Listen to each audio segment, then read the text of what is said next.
जय माँ, जय भगवती, जय गुरुदेव। ये तीन शब्द आप सुन रहे होंगे, पहले दिन भी आपने सुना और आज फिर आप इन्हीं तीन शब्दों। माँ का बात तो मैंने बता दिया था, जय माँ और जय भगवती, जिसके लिए हम इस समय पूजा कर रहे हैं, देवी आदि शक्ति जो चल रही। और इन सब का ज्ञान हमें कहाँ से मिला? गुरु से। ध्यान रहिएगा। प्रथम शैलपुत्री च, द्वितीयम ब्रह्मचारिणी, तृतीयम चंद्रघंटेति, कुष्मांडे चतुर्थम, पंचम स्कंदमाते, षष्ठम कात्यायन च, षष्ठम कात्रात्रि च, हाँ गौरी चाष्टकम, नवम सिद्धिदात्री। और माँ का स्वरूप ही अलग है, अलग है और अलग है। जय माँ, जय भगवती, जय गुरु। इसलिए इनके नौ के नौ रूप, नौ निधि, बहुत सारी चीजें उसमें आती हैं।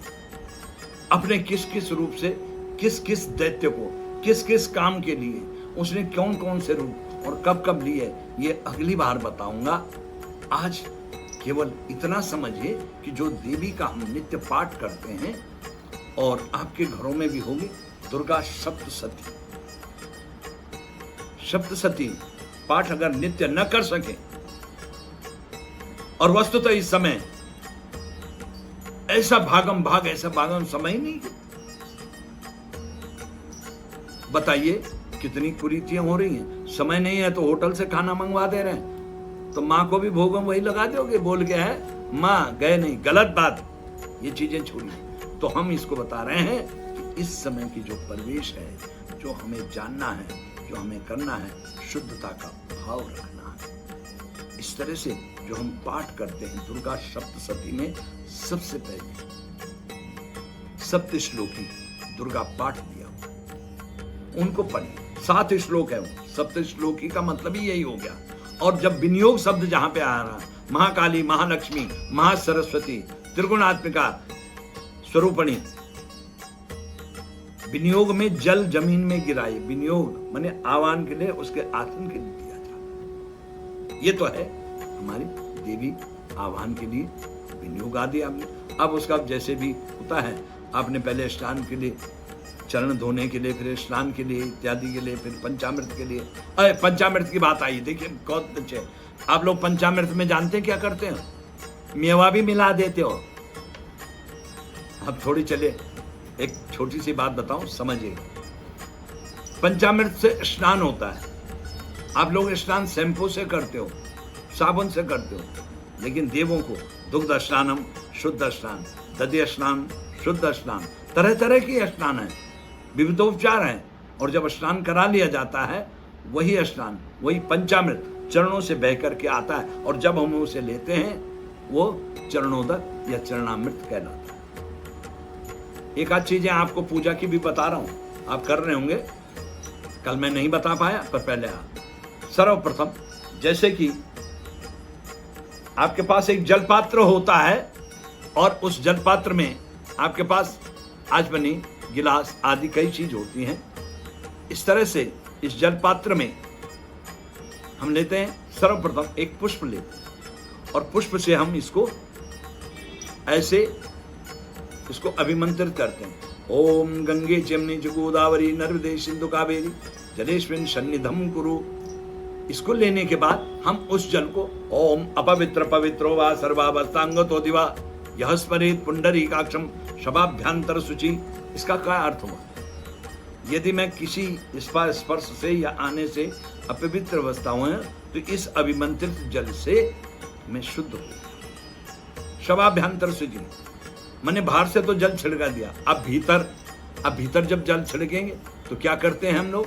सर्वप्रथम ऐसे आचमन से जल लिया और इसको हाथ धो लिया बाबा, फिर जल लिया। और आप लोग क्या करते हैं? हम भी पहले करते थे, हमें भी पंडित जी ने कहा ओम केशवाय नमः, और यहां पहुंच दिया, जैसे बालों को तौलिया बना दिया। गलत रीति है ये, बताना चाहिए सबको। जब आप इस तरह से लेते हैं, देखिए हम आपका जो हाथ है, हाथ में हमारे मंदिर में एक अर्घा रखा हुआ है, तो अर्घे को हम आपको बता रहे हैं। अर्घा और आपके इस हाथ में जरा सा भी अंतर नहीं है। ये देखिए,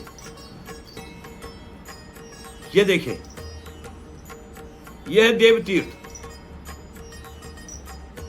और यह है हमारे लिए।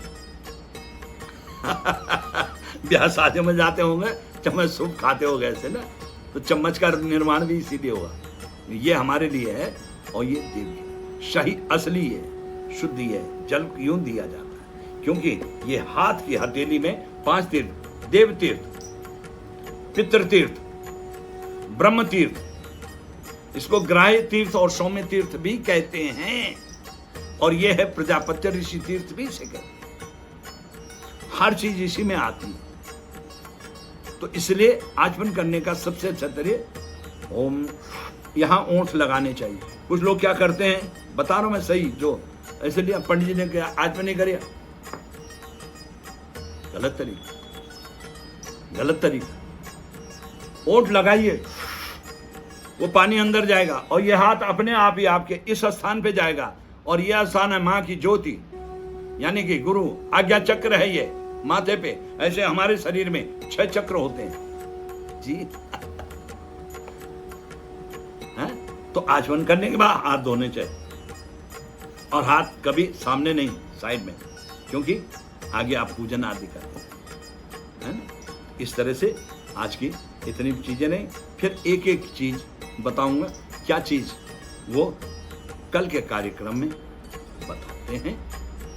इस तरह से जहां तक है आता हूं, प्रतिदिन समय निकालूंगा, और आप भी तो समय निकालेंगे नहीं, बैठना है और देखना है, और फिर हमें बताना भी है। नहीं होगा तो हमें तो सूचना पत्र के माध्यम से आ जाएगा। हाँ, चलिए, अच्छी बात है। पुनः आज का आशीर्वाद, सब लोग स्वस्थ और निरोगी रहें, प्रगतिशील रहें, बच्चे पढ़े लिखे और अपनी आजीविका पाएं।